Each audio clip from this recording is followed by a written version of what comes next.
Usually when we talk about a professional superpower, um, there's this almost universal agreement across the business world about what it looks like. Oh, yeah, absolutely. It's like everyone is reading from the exact same script. Right. If you are listening to this right now, I mean, you have probably sat through a seminar or, read some thought leadership Or article. had a mentor just drill it into your head. Exactly. About the absolute magic of emotional intelligence, or EI. Yeah. Ever since Daniel Goleman put it on the hub back in the 90s, we've just been told over and over that being emotionally attuned is the ultimate key to success. The silver bullet for your career. Right.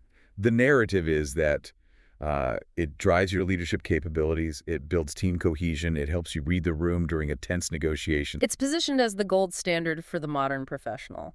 But what if I told you that in certain environments, this exact superpower, I mean, the very thing that makes you so good at your job, actually becomes a massive self-destructive liability? It completely flips the script on, well, everything we are taught in management training. Totally. And honestly, it challenges the core assumptions of most corporate development programs. We operate on this baseline assumption that high emotional intelligence is like a universal shield. A Swiss Army knife for human interaction. Exactly. We think it works everywhere. But the reality revealed in the data is just far more complicated. In specific context, it is a lot more dangerous for the people who actually possess it. Okay, so let's unpack this, because on the surface, I mean, it sounds like a paradox. Yeah. How can being good at reading people be bad for you? Right. It seems counterintuitive.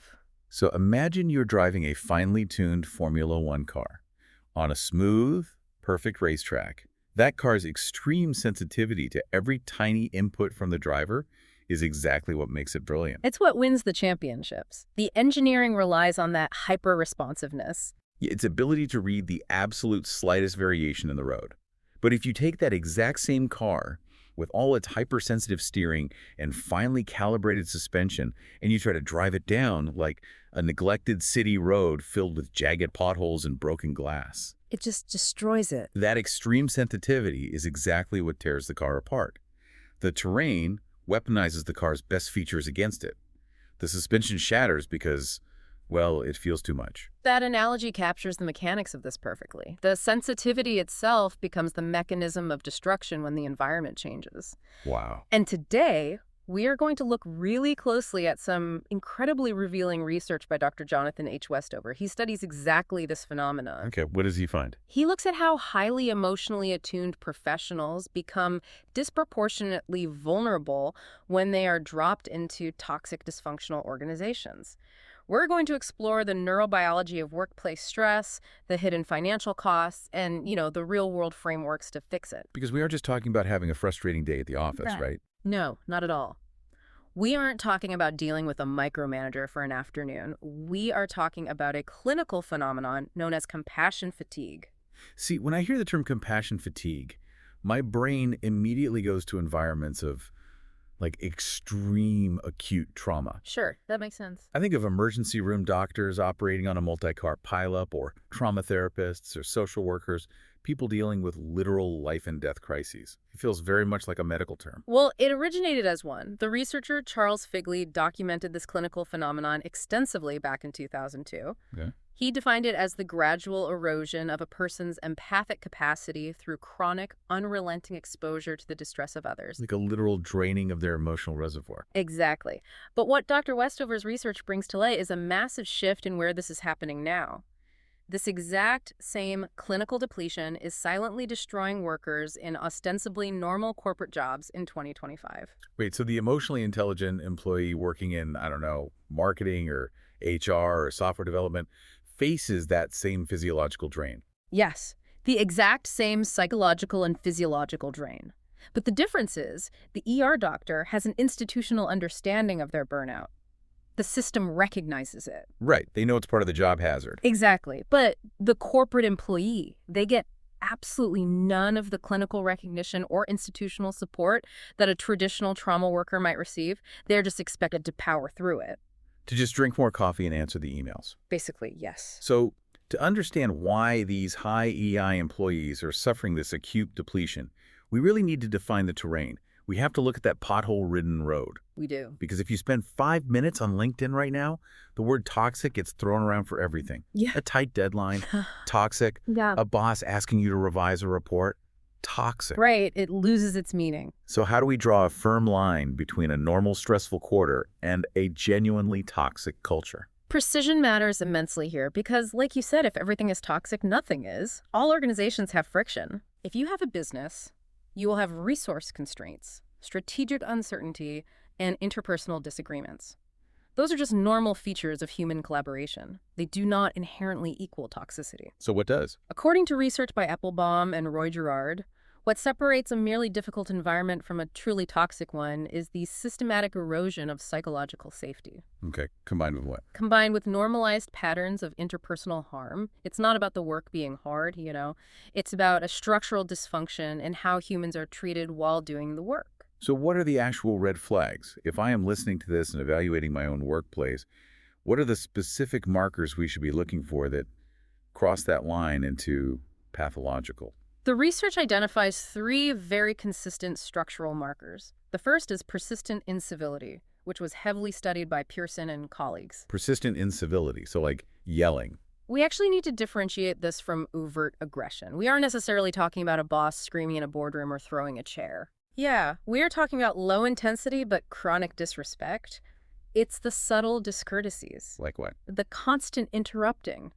The performative eye-rolling during a presentation, the deliberate ignoring of emails, or the constant shifting of blame. Wow, okay. It operates just below the threshold where you could easily file a formal HR complaint, but just above the threshold of what a human nervous system can sustainably tolerate day after day. So it's death by 1,000 paper cuts. I mean, a single eye roll doesn't get you fired, but a culture of constant belittling just grinds a person down to dust. Exactly. And that leads directly to the second marker, inconsistent or absent accountability. Where the rules don't apply to everyone. Precisely. This is when the rules of the organization only apply to certain people based on hierarchical position or who has political favor, rather than a universal standard. So if a top-performing salesperson is allowed to constantly verbally abuse the support staff because they bring in revenue, then accountability is absent.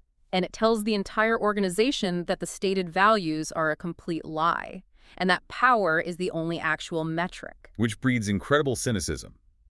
Because if the rule book is just a suggestion for the executives but a weapon used against the junior staff, you don't have a culture, you have a fiefdom. That's a great way to put it. What's the third marker? The third is communication pathologies, which is a term coined by researchers Kusi and Holloway. Communication pathologies, that sounds intense. It manifests as chronic information hoarding, where managers treat basic operational knowledge as a currency they withhold to maintain power. Yes, I've seen that. Right. It also includes leaders using deliberate ambiguity. They give instructions that are so vague they can never be pinned down or scrutinized if things go wrong. So they always have an out. Exactly. Or they deploy formal feedback mechanisms like annual reviews that are essentially theater because they carry no real consequences for behavior, only for output.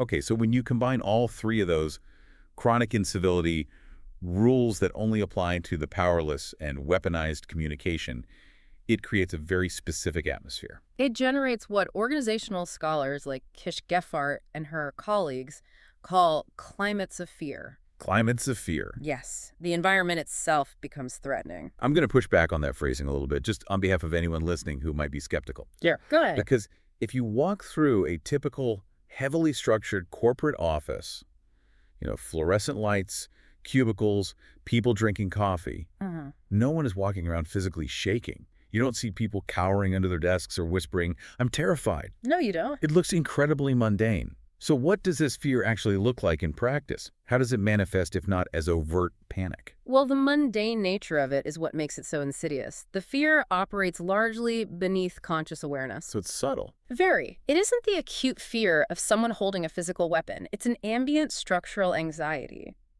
Think about the exhausting, invisible cognitive load of continuous social threat monitoring. Just constantly scanning the room. Exactly. It's second-guessing every single email before you hit send. It's rewriting a 3-line message 5 times because you are terrified of how it will be deliberately misinterpreted by a hostile manager. Oh man, that is so relatable. It's the inability to just be authentically yourself, to speak up with a new idea, because your brain is constantly calculating where the next subtle attack or political maneuvering is coming from. So it's not the fear of being chased by a predator, it's the exhaustion of walking through a minefield every single day from 9 to 5. You aren't running, but your muscles are constantly tense because you know the ground isn't safe. That's exactly it.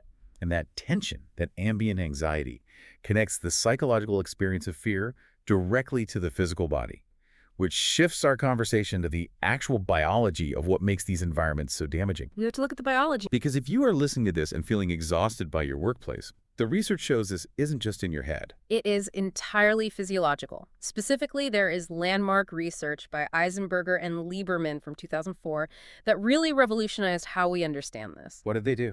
They looked at the neuroscience of exclusion. They put subjects in an fMRI machine to observe their brain activity while they were subjected to a simulated social rejection, essentially being left out of a game by other players. Okay, what did they find? They found that when humans perceive a social threat, like humiliation, unfair treatment, or being excluded from a group, the brain's threat detection systems activate. Let's be clear about what that activation means. We aren't just saying they felt sad, right? Not at all. The fMRI scans revealed something profound. The brain literally processes social pain, the sting of rejection or disrespect, on the exact same neural pathways that it uses to process physical danger and physical pain. Wait, really? Yes, specifically the dorsal anterior cingulate cortex. The same exact biological wiring for a broken bone and a mean comment. Yes, and from an evolutionary standpoint, it makes perfect sense. For early humans, being excluded from the tribe meant literal death.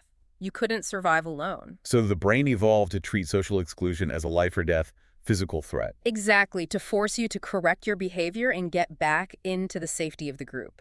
The brain doesn't differentiate. Wow. So, to your nervous system in 2025, being systematically undermined in a staff meeting or being deliberately excluded from an important email chain by a toxic boss registers with the same neural signature as a physical blow. That is staggering.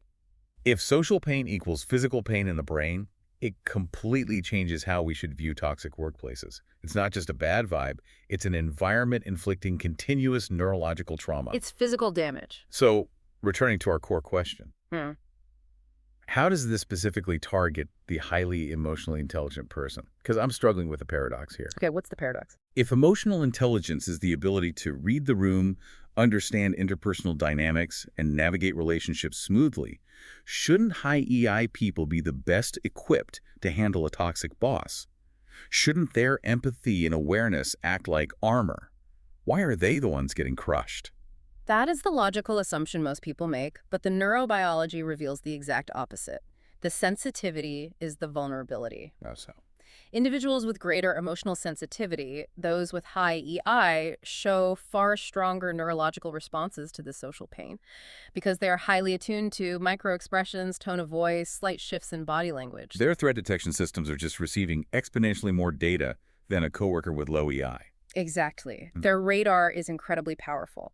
So their experience of a toxic environment isn't just that they find it more unpleasant, it is neurobiologically more intense. They are literally absorbing more damage. Yes, because they are perceiving more of the ambient hostility. They feel the microaggressions, the unspoken tension, the structural unfairness deeply and constantly. While someone else might just be oblivious. Right.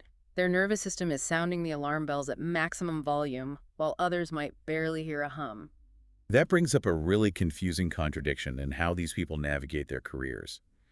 If the toxic environment causes them this much intense neurobiological pain, why do high EI people end up in these toxic organizations in the first place? It's a great question. Like, if their radar is so good, why don't they just take one look at the dysfunction during the interview process or in their first week and run the absolute other way? This phenomenon is what Dr. Westover refers to as the organizational selection paradox. It's a fascinating and honestly tragic dynamic. Toxic cultures don't just accidentally hire emotionally intelligent people, they often actively attract them, and high EI people are drawn to them. It's a trap. But how does the trap actually work? High EI individuals are naturally drawn to relational work. They often possess a deep inherent optimism about human behavior. They want to help people. Right. So this optimism leads them to look at a dysfunctional, chaotic team and see the potential for positive change, where someone else might just see a massive, irredeemable red flag. Oh, I see. They believe deeply in their own capacity to heal. They think, if I just communicate better, if I can just build enough trust with this difficult manager, I can fix this dynamic. They view the toxicity as a puzzle they have the specific skills to solve. Yes. And the toxic organization happily welcomes them in because toxic leaders love employees who will take on all the emotional heavy lifting. Sure. But once inside, the very attributes that drew them in, their empathy, their desire for relational repair, become the exact mechanisms of their exploitation. The toxic environment just absorbs all of their empathetic energy without ever changing its structural pathology. They become the shock absorbers for the entire company's dysfunction. Just absorbing all the impact so the toxic leaders don't have to feel the bumps in the road. Man, if we shift our focus for a moment from the individual's nervous system to the organization's balance sheet, it raises a massive question. What's that? What does this mean for the companies themselves? Surely leadership, even toxic leadership, notices that their culture is bleeding out. I mean, a company can't function optimally if its best people are biologically shutting down. You would certainly think so, but the costs of toxicity often manifest indirectly. They hide behind other metrics. Like short-term profits. Right. A toxic leader might point to a short-term bump in quarterly sales and ignore the fact that the entire sales team is on the verge of a breakdown. However, when we zoom out and look at the macro data, the collateral damage to the organization is staggering. Do we have data on that? We do. Consider a massive study conducted in 2022 by Donald Sull and his colleagues at MIT. They wanted to understand what was driving the Great Resignation. Oh yeah, when everyone was quitting. Exactly. And they didn't just run a small survey. They analyzed over 1.4 million Glassdoor employee reviews using natural language processing to identify the actual drivers of attrition. 1.4 million reviews. That is a behavioral data set you just cannot argue with. What did they find? They found that a toxic corporate culture was by far the strongest predictor of industry-adjusted employee attrition. Stronger than compensation. Because usually we assume people leave for more money. It was 10.4 times more powerful than compensation in predicting a company's attrition rate compared to its industry. 10.4 times. It beat out compensation, it beat out heavy workloads, and it beat out remote work flexibility. It is the absolute #1 reason people walk out the door. That is wild. And the researchers found this toxicity to be particularly rampant and destructive in industries like hospitality, retail, and certain fast-scaling tech sectors, where aggressive growth often outpaces healthy management structures. So organizations are bleeding their absolute best talent, their high EI people who realize they have to leave to survive, and the companies are constantly paying the massive recruitment and training costs of replacing them. Yes. But what about the people who can't leave? What about the people who stay and just quietly endure the toxicity? That is where the hidden, continuous financial drain really occurs. You might retain the body, but you lose the brain. What do you mean? Research by Porath and Pearson in 2013 went deep into quantifying the actual cost of workplace incivility on the people who stay. Their findings are a severe warning to any executive who tolerates bad behavior. Let's hear the numbers. They found that among employees who experience even mild forms of chronic disrespect, the behavioral shifts are massive. 48% of employees intentionally decreased their work effort. Wait, almost half of your workforce, when treated with disrespect, makes a conscious decision to give you less? Yes.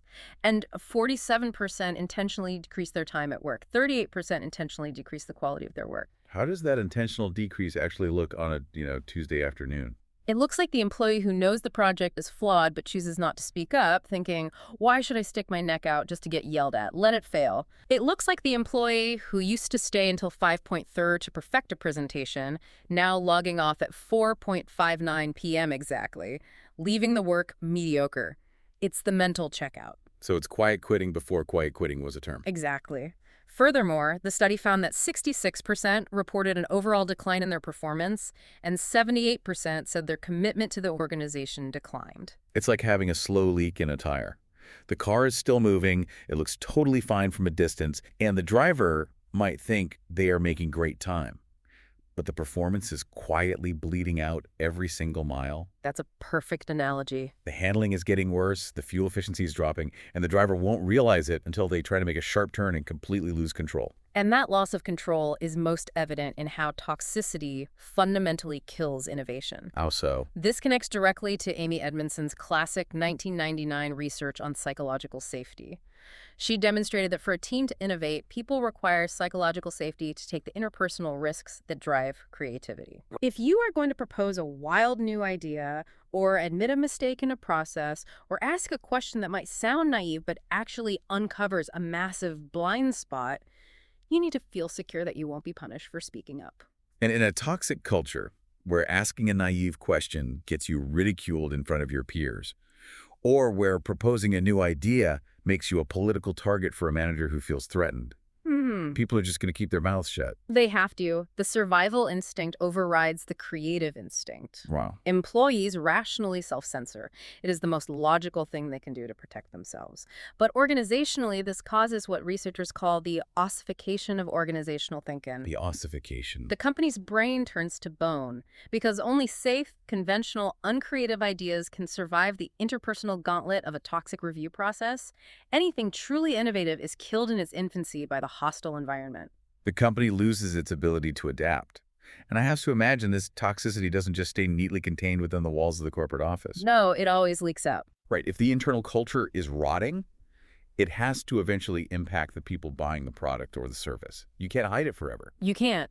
It leads to severe customer leakage through a documented phenomenon called the emotional contagion effect. Emotional contagion. Yes, and this is especially acute in service industries, healthcare, or client-facing roles. Employees simply cannot suppress profound physiological and psychological distress for 8 hours a day without it eventually leaking into their external interactions. So a stressed, burnt-out employee cannot conjure genuine empathy for a customer. Exactly. The internal emotional climate inevitably becomes the external customer experience. The toxicity flows right down to the bottom line. So we've seen the devastating corporate cost, the attrition, the lost innovation, the customer leakage. But I want to bring our focus back to the human cost. Yes, we need to. Because the research goes into some pretty dark, sobering territory regarding what actually happens to the high EI employee when they stay in this environment too long. They don't just get annoyed, they get sick.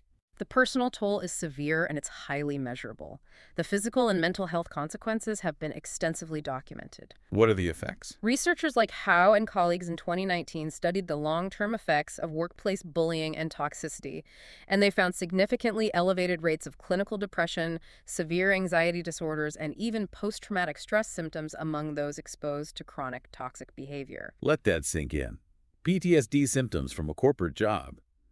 We associate PTSD with combat or severe accidents, but you are saying the chronic, daily psychological warfare of a toxic office can trigger the exact same trauma responses in the brain. It absolutely does, because as we discussed with the fMRI studies, the brain registers this social abuse as a constant threat to survival. And physically, the body breaks down. Yes. A massive 2006 meta-analysis by Kivimeki and colleagues linked chronic work stress to drastically elevated cardiovascular risk, immune system suppression, and metabolic dysregulation. How does a bad boss actually cause cardiovascular issues? What is the biological bridge there? It is driven by the endocrine system, specifically the sustained elevation of cortisol and inflammatory markers. Cortisol is the stress hormone. Right, fight or flight. It's designed to give you a burst of energy to run away from a tiger. It shuts down non-essential functions like digestion and immune response to prioritize immediate survival. But in an office, there is no tiger. Right, but when your threat response system is stuck in the on position for months or years because you are constantly anticipating the next cruel email or public humiliation, your body is flooded with cortisol constantly. And that damages you over time. It literally corrodes your cardiovascular system, raises your blood pressure, and breaks down your immune defenses. And here's the tragic irony in Dr. Westover's research that just stopped me in my tracks when I read it. These highly emotionally intelligent people, as their physical health is failing, as they are suffering anxiety and depression, they don't blame the toxic boss. They blame themselves. Yes. This is perhaps the most insidious, heartbreaking part of the whole dynamic. Because high EI individuals pride themselves on their relational skills, they frequently internalize the dysfunction. So they think it's their fault. When a negotiation fails, they are used to asking, how could I have communicated better? So when they are placed in a toxic environment, they assume that if they were just a little more empathetic or if they just communicated their boundaries clearly, they could fix the toxicity. Wow. When the abuse continues, they believe it is a failure of their own competence, rather than recognizing that the environment itself is structurally pathological. It's like trying to bail out the sinking Titanic with a teacup, and instead of realizing the ship is doomed, you feel guilty that your teacup isn't big enough. You think, if I were just a better bailer, we wouldn't be sinking. That is a very accurate, very sad way to describe the psychological trap. Over time, this repeated failure to fix the unfixable leads to a psychological state that Dr. Martin Seligman identified back in 1972 called learned helplessness. Learned helplessness. I've heard of that. Seligman originally demonstrated this with animals who were subjected to unavoidable shocks. Eventually, they just stopped trying to escape even when an exit was provided. So how does that look in the workplace? The emotionally intelligent employee keeps trying to use their empathy and communication skills to fix a structural, systemic problem. And when they repeatedly fail, because, to be clear, you cannot fix a structural pathology with individual empathy, their very identity as a competent professional is destabilized. They learn that their actions have no effect on their environment. They stop trying to innovate, they stop trying to connect, and they just endure the shocks. If we connect this to the bigger picture, this is where a toxic workplace stops being just a bad job and starts actively dismantling a person's professional identity and self-worth. Okay, if you are listening to this and recognizing your own workplace or your own burnout, I refuse to leave you feeling completely hopeless. Good, because there are solutions. We've covered the heavy neurobiology and the systemic damage. But we know what the disease is, so what is the antidote? How do organizations actually cure this toxicity? The most powerful initial lever to cure this is leadership behavior, specifically a framework that researchers call compassionate leadership. And we need to be very precise about our definitions here because in the corporate world, compassion is often misunderstood. Right. I think a lot of people hear compassion and they think it means lowering standards or avoiding hard decisions or letting people get away with poor performance because you don't want to hurt their feelings. Exactly the opposite. Jane Dutton and her colleagues at the Center for Positive Organizations defined compassionate leadership in 2014 through 4 distinct, interconnected, and highly active steps. What are they? Noticing, interpreting, feeling, and acting. It is a rigorous process. Let's break those down. What does this look like in practice? First is noticing. A leader must actually pay attention and notice when people are struggling, whether it's burnout, a personal crisis, or a toxic team dynamic. Second is interpreting. Right. They must interpret that struggle as something significant and worthy of attention, rather than just brushing it off as a weakness or a distraction from quarterly goals. And the third step? Third is feeling. The leader must feel genuine, authentic concern for the person. This requires their own emotional intelligence. And fourth, crucially, is acting. They must take concrete action to alleviate the suffering while supporting the employee's growth. And Dr. Westover's research makes a vital distinction here about what happens if a leader skips any of those steps. It completely backfires. It does. For example, if a leader notices the suffering and interprets it correctly but doesn't act on it, they just generate profound cynicism in the team. The employee thinks, you see I'm drowning, you know I'm drowning, and you're just standing on the shore watching me. Exactly. But on the flip side, if the leader skips the feeling step, if they act without actually feeling genuine concern, it just becomes a performative corporate gesture. It's the empty HR email about wellness that employees see right through. It becomes empty HR theater, which can often be more insulting than doing nothing at all. But when all 4 steps are integrated genuinely, the results are transformative. It changes the entire foundation of how performance is managed. There is a fantastic real-world example of this in the source material from Patagonia. Yvonne Shreenar, the founder, talked extensively about this in 2016. Patagonia is a great case study for this. They realized that their standard performance management systems, the traditional, terrifying annual reviews where a manager assigned you a number from 1 to 5, were actually creating massive anxiety instead of fostering development. It was breeding a subtle toxicity. So what did they do? Leadership completely tore it down and redesigned the process around compassion and continuous growth. And what's remarkable about the Patagonia example is the paradox it created. You might assume that prioritizing compassion would make everyone soft and avoid hard truths. But By training managers to create relational conditions where feedback is viewed as supportive rather than purely evaluative, by truly prioritizing compassion, they actually got more honest dialogue about performance gaps. Because the fear was removed? Yes, people were less defensive, so they could finally admit where they were falling short, say, I don't know how to do this, and actually work on it without fear of being politically targeted. It proves that psychological safety doesn't lower the bar. It actually allows people to reach it. Yeah. But as great as a Patagonia example is, you can't just rely on having a good boss. Right, because bosses leave. Exactly. They get promoted, they get transferred, or a new CEO comes in with a totally different philosophy. To truly cure toxicity, you need something deeper than individual virtue. You absolutely do. You need structural psychological safety built into the DNA of the company. As Amy Edmondson's work points out, psychological safety is often a very localized team-level experience. You might feel totally safe with your immediate manager, but terrified of the broader company culture. So organizations have to build mechanisms and routines that ensure safety and respectful critique, regardless of whether an individual manager happens to be empathetic or not. Which brings us to one of my absolute favorite examples from the research, IDEO, the massive, globally renowned design and innovation firm. They practice a specific structural mechanism called ritual descent, which was developed by Tim Brown and Barry Katz in 2011. It's a fascinating practice. I want to unpack this for the listener because it is brilliant, and it sounds completely counterintuitive at first. Here's how it works. In ritual descent, a team member presents an idea or a new prototype to the group. Standard so far. But during the feedback phase, when the group starts critiquing the work, the presenter is explicitly, structurally required to remain completely silent. They are not allowed to speak. They literally just have to turn around and listen while the team pulls their work apart. It sounds incredibly uncomfortable, which raises an important question. Why enforce silence?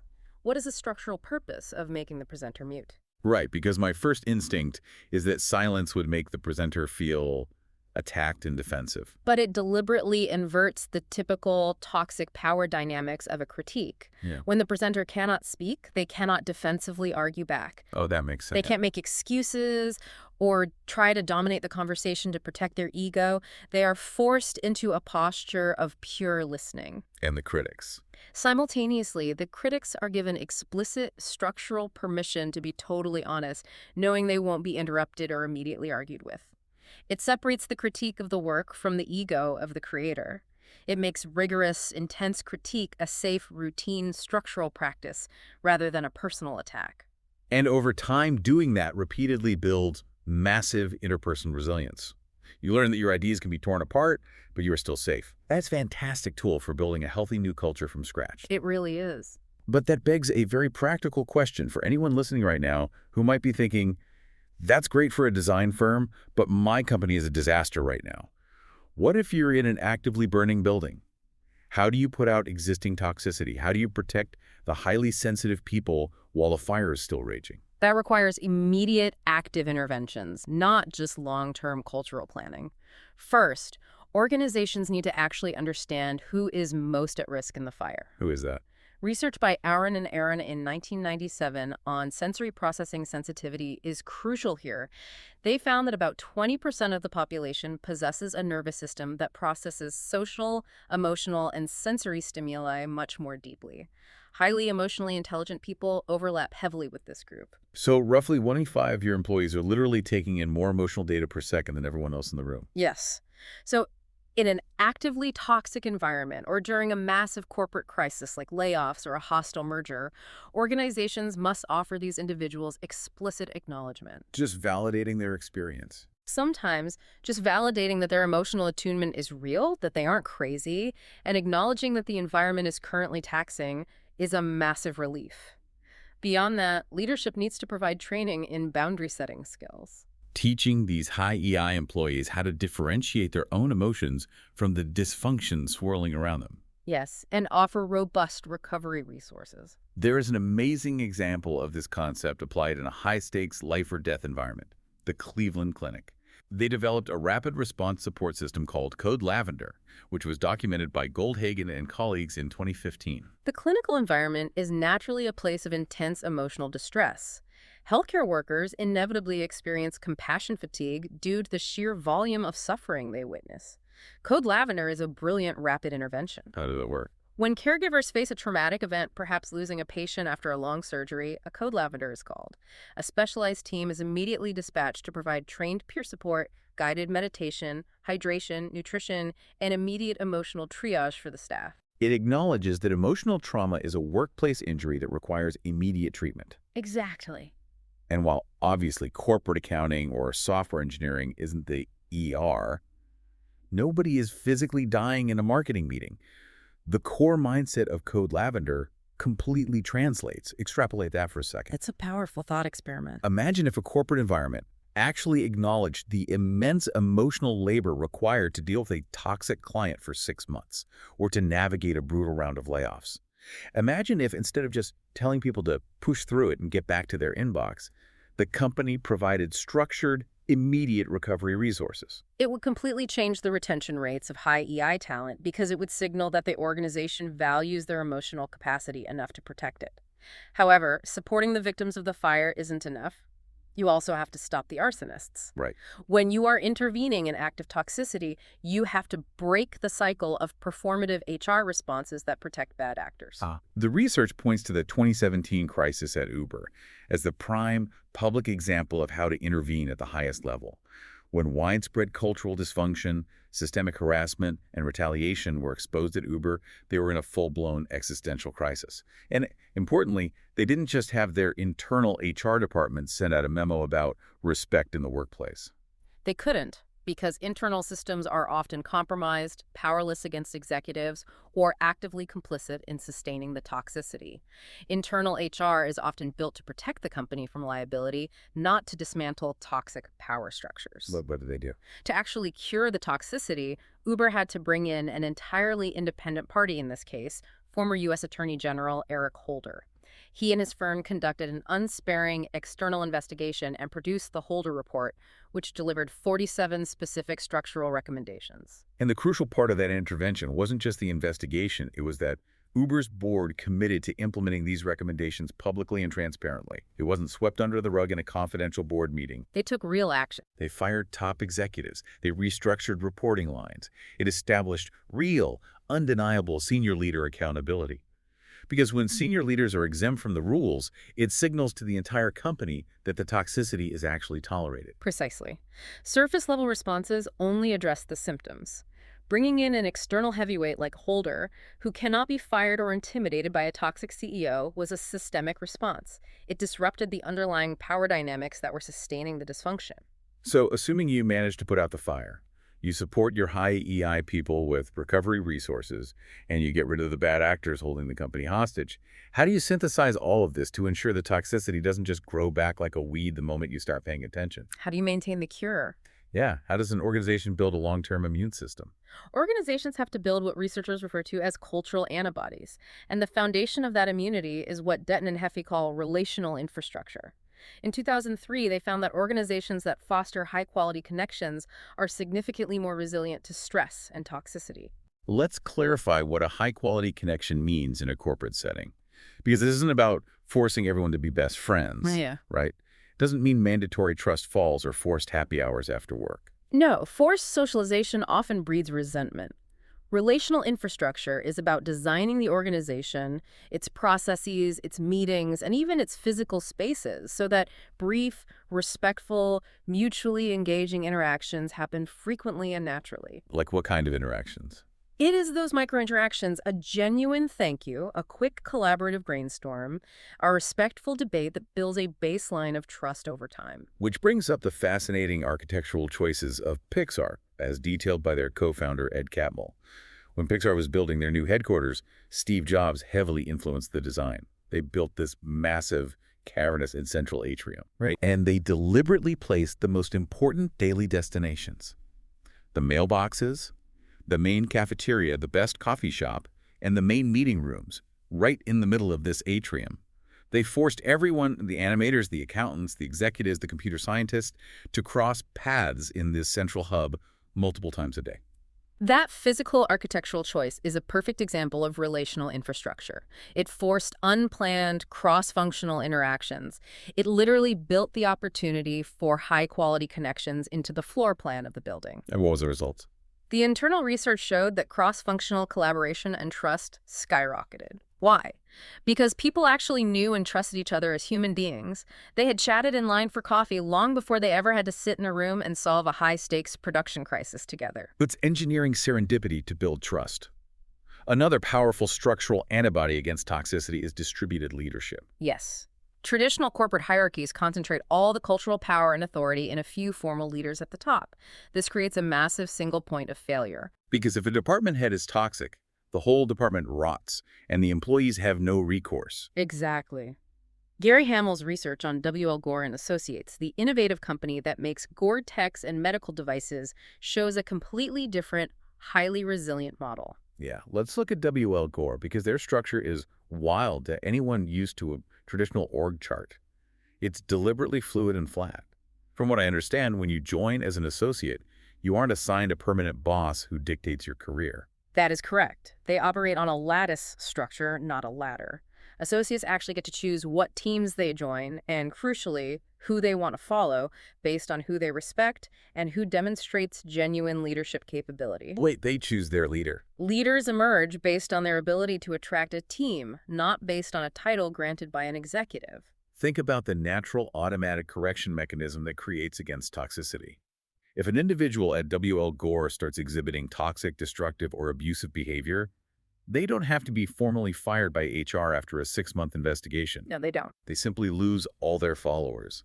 People just choose to work with someone else. Their influence organically evaporates overnight. It makes cultural toxicity incredibly difficult to sustain because authority is granted daily by the consent of the team, not mandated permanently from above. That is a brilliant self-cleaning mechanism. It uses the collective emotional intelligence of the workforce to isolate bad actors. And finally, building those antibodies requires continuous learning and hard measurement. You cannot treat culture as a soft, intangible feeling. You have to treat it like a hard, measurable metric. How do you measure culture practically? Ray Dalio's hedge fund, Bridgewater Associates, approaches this through what they call radical transparency. They use custom apps during meetings for employees to give each other real-time feedback on their ideas and behavior. Real-time feedback. Yes. They maintain believability scores for everyone, which helps to constantly surface hidden interpersonal dysfunction or poor decision-making before it festers in the shadows. And if you combine that ethos of measurement with the Costco model, which was studied extensively by Zeynep Tun in 2014, it becomes even more powerful. Costco treats cultural metrics, things like employee turnover rates, internal promotion rates, and employee satisfaction scores with the exact same strictness and urgency that their board of directors treats financial KPIs. That is the key. If turnover suddenly spikes in a specific Costco warehouse, regional leadership investigates the root cause with the exact same urgency as if that warehouse had a massive unexplained drop in revenue. Wow. They do not accept the excuse that people just don't want to work. They assume there is a localized failure in leadership. Because they understand the difference between single loop and double loop learning, a concept coined by Chris Argyris back in 1977. Let me see if I have a good analogy for this to make it clear for the listener. Good for it. It's like a thermostat in a house. Single loop learning is when the house gets too cold, so the thermostat turns the heat on. The immediate problem is fixed. Double loop learning is stepping back and asking, wait, why is the house losing sheets so fast? Do we have terrible insulation? Is there a hole in the roof? That is the fundamental difference. Applied to corporate toxicity, single loop learning is HR firing a toxic manager who bullied a subordinate. It fixes the immediate acute problem. The bully is gone. But what about the structure? Right. Double loop learning is the executive team investigating the structural incentives, the promotion criteria, and the cultural blind spots that allowed that specific bully to get hired, get promoted 3 times, and be tolerated by leadership for 3 years in the first place. Until you engage in double loop learning, you are just going to hire another bully. So we've covered a massive amount of ground today. What does this all mean for you, our listener, navigating your own career? We've explored the deep neurobiology of social pain, the massive corporate financial drain caused by incivility, the devastating personal and physical toll of cortisol and learned helplessness, and the systemic cures from compassionate leadership to relational infrastructure. It's a lot to process. It is. If we synthesize all these takeaways from Dr. Westover's research, the core realization is this. If you have high emotional intelligence and you are suffering burning out and doubting yourself in a toxic workplace, it is not a design flaw in your personality.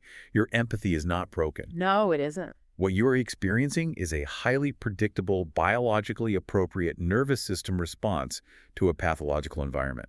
That is the most vital, empowering takeaway of this entire body of research. I want to directly address any listener who might be currently struggling in this exact dynamic, sitting at their desk or in their car, doubting their own professional competence because they can't fix their team. What do they need to hear? The departure of an emotionally intelligent person from a dysfunctional organization is not a failure on your part. It is not you giving up. It is an immune response. It is your highly calibrated nervous system correctly recognizing an environment that is entirely unworthy of your capabilities and protecting you by giving you the signals to get out. Which leaves us with a final, lingering thought to mull over. If a toxic workplace is a disease, and the departure of highly emotionally intelligent employees is the body's natural, necessary immune response, what happens to the organization once all of those white blood cells have successfully evacuated? That's the real question. You are left with a company entirely devoid of the human capability to heal itself. You're left with an organization stripped of empathy, innovation, and resilience. In the modern, hyper-competitive economy, where adaptability is the only currency that matters, how long can a chronically ill organization survive on the mere appearance of performance? Thank you so much for joining us on this deep dive. Keep questioning the structures around you, keep learning, and above all, protect your emotional superpower. It is the most valuable asset you have.